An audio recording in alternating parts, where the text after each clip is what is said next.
Good morning, dear children. We are going to continue with our video classes. Your UTs got over. We are going to continue with our syllabus for your first term. So in today's video, I am going to explain the short story Little Match Girl. So let us see about the author first. The author of the story, The Little Match Girl, is Hans Christian Andersen. Hans Christian Andersen was a Danish writer, best known for his fairy tales. However, his stories are not restricted to children alone and have themes of universal appeal that transcend age and culture. Andersen had a very unhappy childhood, and much of his stories reflect this sadness dealing with loss and death. The Little Match Girl is one such.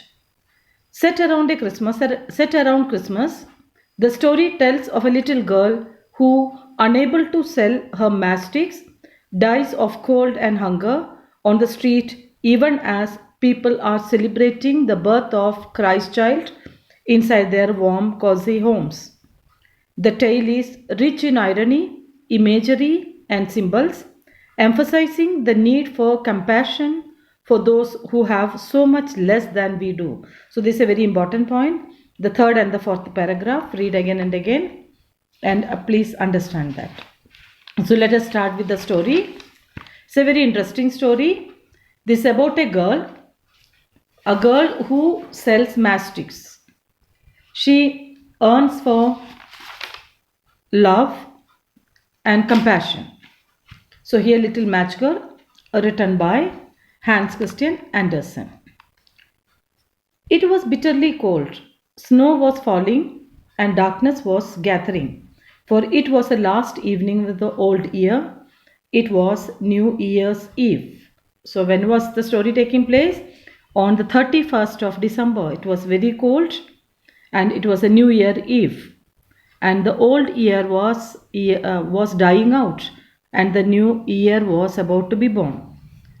In the cold and gloom, a poor little girl walked bareheaded and barefoot through the streets. She had been wearing slippers, it is true, when she left home, but what good were they? So what was the condition of the little girl? She was very poor and she was wearing without cap. Bareheaded means without cap in the cold season, and barefoot, that means no shoes, no slippers on her legs. And when she started from home, she was wearing, that was true.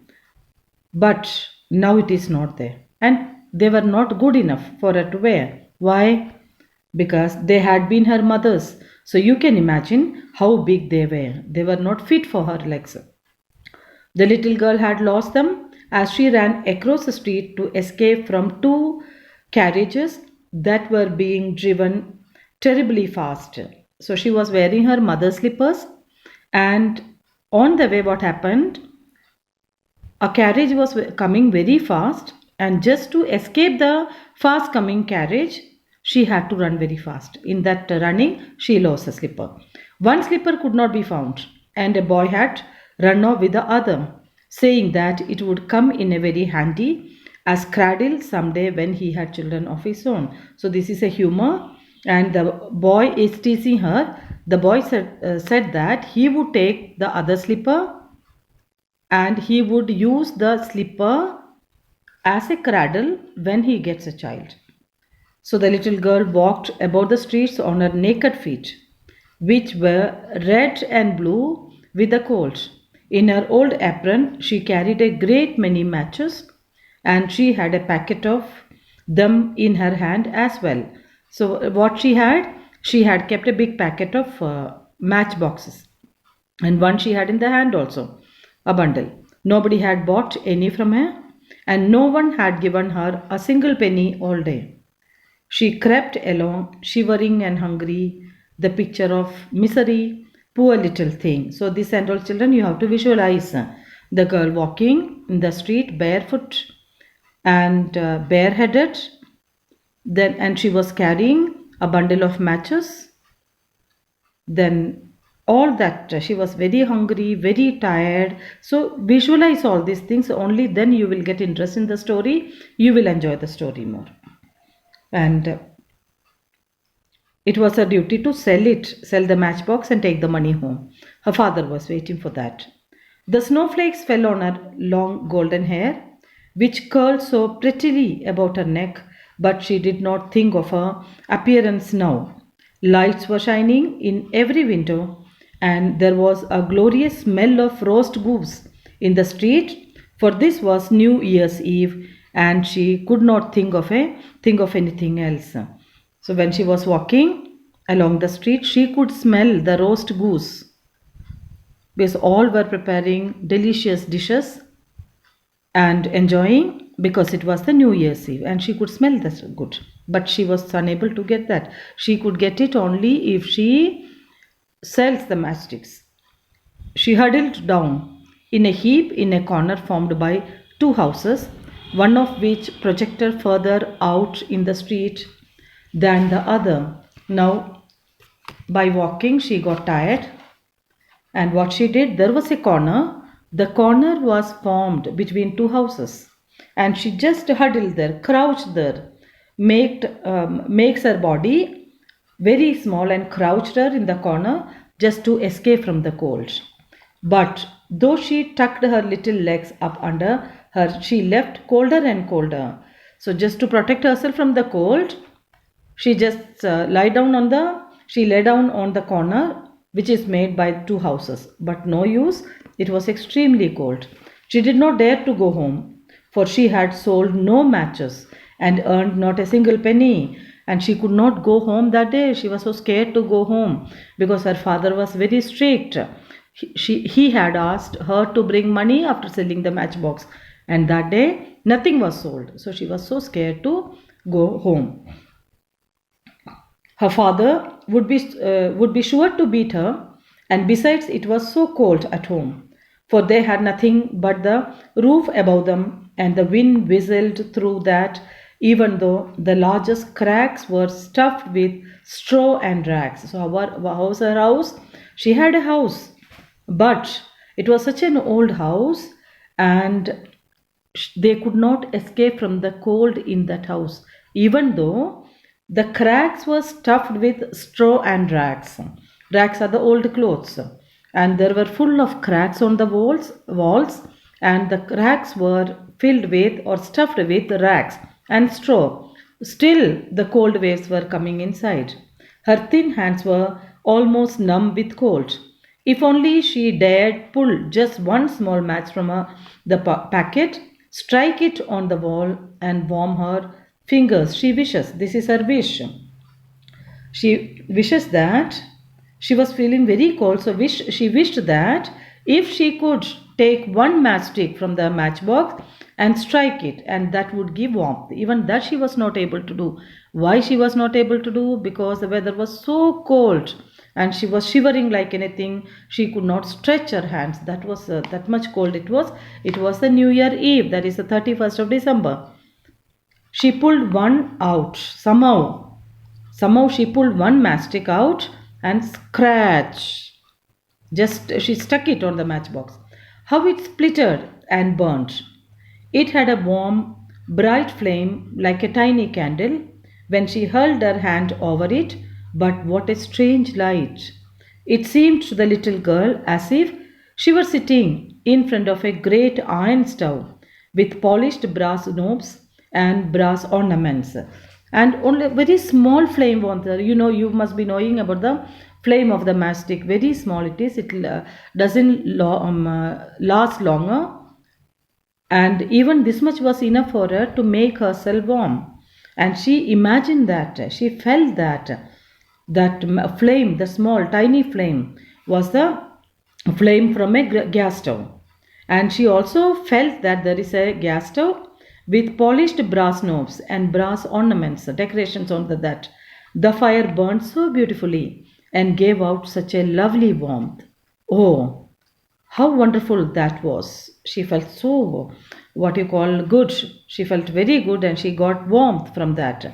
The child had already stretched her feet to warm them too. when out went the flame, the stove vanished, and there she sat with a burnt match in her hand. So this was her imagination.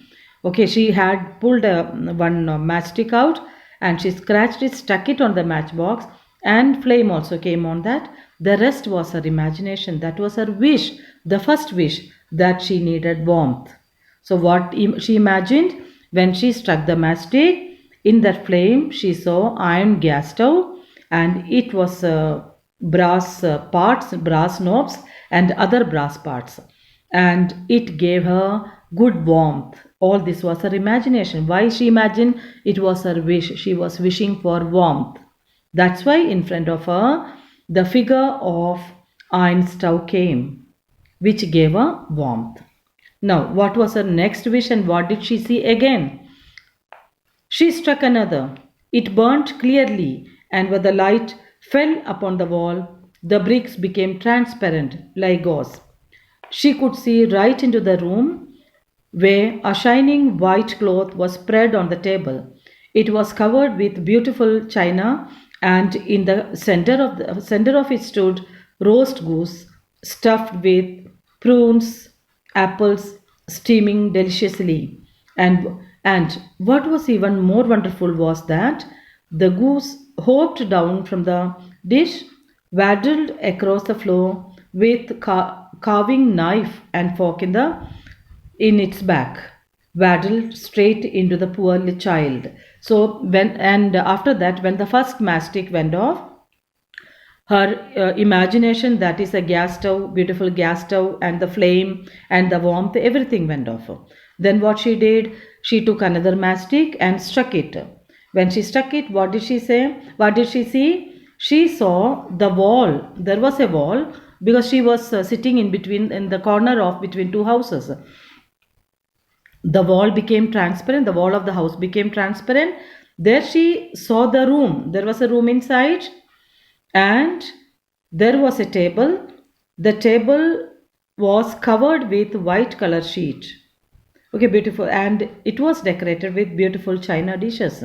And in the center of the plates, in the center of the table, she saw a roast goose. A whole goose is roasted and kept, and it was stuffed with prunes and apples and steamingly delicious. So many fruit. It had been stuffed with so many delicious fruits.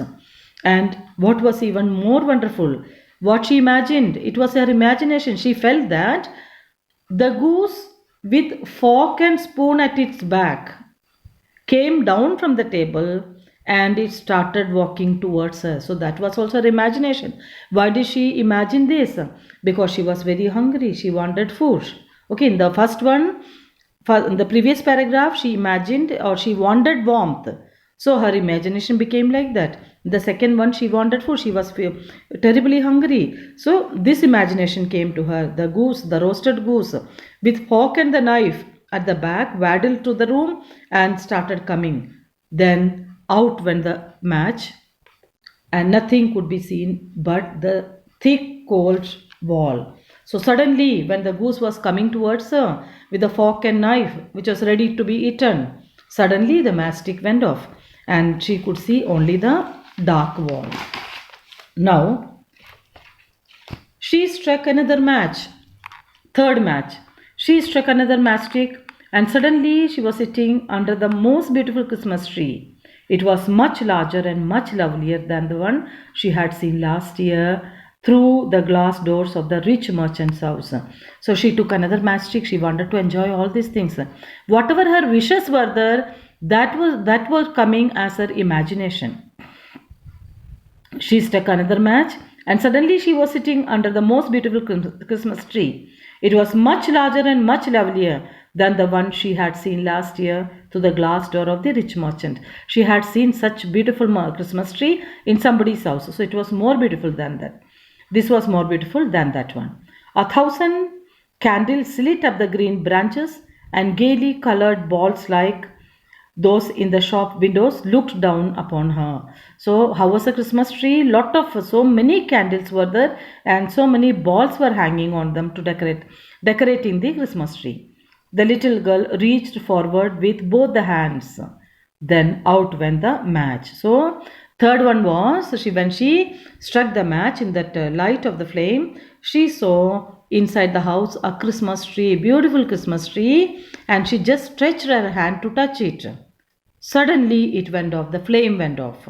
So this was her third wish, to celebrate. She liked to celebrate.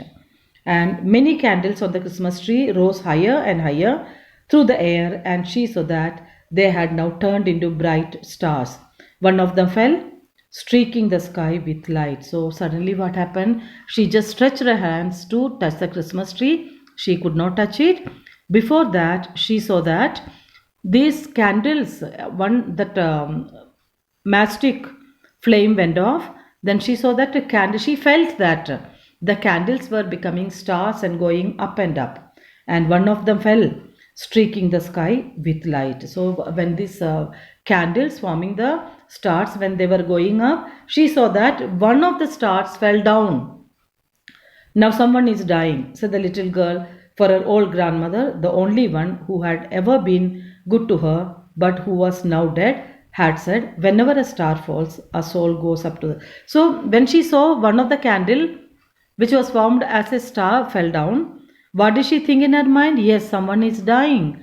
So how did she get this idea that whenever a star falls, somebody would die? Because her grandmother used to tell that. What grandmother used to tell, whenever a star falls, a soul goes up to God. That is, somebody will die. She struck another match on the wall. Once more, there was light, and in the glow stood her old grandmother, oh so bright and shining, and looking so gentle, kind and loving. So fourth match, she struck the fourth match. In that light, she saw her grandmother standing there. And she was so kind, so gentle, so loving. Her face looked so kind and loving. Granny, cried the little girl, oh, take me with you. I know you will disappear when the matchstick is burned out. You will vanish like the warm stove, the lovely rose goose, and the great glorious Christmas tree. So she just shouted, cried out to her grandmother, you please take me also with me. I know that once this flame goes away, you also will disappear like the gas stove, like the lovely goose, roasted goose, and the lovely glorious Christmas tree. So please take me also with you. Then she quickly struck all the rest of the matches she had in the packet, for she did so want to keep her grandmother with her. So first she struck only one. So in that only she saw her grandmother. So suddenly what she did, she took all the matchsticks of that box, small box, and struck together. Why? Because she did not want her grandmother to disappear. So the matches flared up with such a blaze that it was brighter than broad daylight. There were so many matchsticks, together they burnt, and it gave up such a brighter light, more than the daylight. And her old grandmother had never seemed so beautiful or so stately before. So in that light, bright light, she saw her grandmother standing there so beautiful. She was so beautiful. She took the little girl in her arms and flew with her high up, oh, so high, towards glory and joy. So what did the grandmother do that time? She took the little girl in her arms and she started flying. Grandmother started flying. So what is happening here? The child is dying slowly, slowly. Now they knew neither cold, nor hunger, nor fear. They were both with God. That means the girl was no more. And she need not bear now sadness, no hunger, no trouble for the girl. She went to God. The grandmother came and took the girl to the God. That is, the girl died. But in the cold dawn, in the corner formed by the two houses, sat the little girl with rosy cheeks and smiling lips, dead, frozen to death on the last evening of the old year. So morning when people came there, what did they see? They saw the child sitting there, dead, frozen with cold. The dawn of the new year rose on the huddled figure of the girl. She was huddling and sitting there, making herself into a scoop. So she was sitting there and people saw that. She was holding the matches and half a packet had been burnt. So why was she holding that? Because she could not sell those mastics, and she had used that mastics to see her all imagine all her wishes. She was evidently trying to warm herself, people said, but no one knew what beautiful visions she had seen and in what a blaze of glory she had entered with her dead old grandmother into the heavenly joy and gladness of a new year. So they did not know that how happy she was. The girl was very happy. Happily she left the world, materialistic world. She left very happily. She joined with her grandmother with God.